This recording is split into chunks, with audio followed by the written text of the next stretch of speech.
కూటమి ప్రభుత్వంలో విద్యార్థులకు జరుగుతున్న అన్యాయం, ముఖ్యంగా ఫీజు రియంబర్స్మెంట్ సొమ్ములు సకాలంలో విడుదల చేయకపోవడం మీద ప్రతిపక్ష పార్టీ వైసీపీ ఫిబ్రవరి 5వ తేదీన తలపెట్టిన ఫీజు పోరు ప్రోగ్రాం అయితే వాయిదా వేశారు.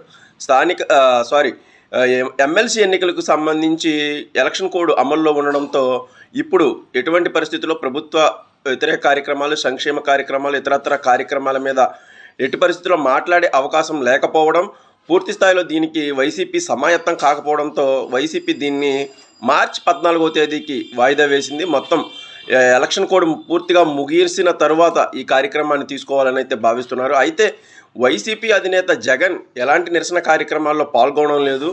ముఖ్యంగా పార్టీ నిర్వహించిన ఏ కార్యక్రమాల్లోనూ ఆయన పార్టిసిపేట్ చేయడం లేదు. కేవలం కార్యకర్తలు, ద్వితీయ శ్రేణి నాయకులు తప్ప కీలకమైన నాయకులు ఎవరు వైసీపీ చేస్తున్న కార్యక్రమాల్లో పాల్గొనకపోవడం ఆ పార్టీకే నష్టం చేకూరుస్తుందని అయితే అర్థమవుతోంది.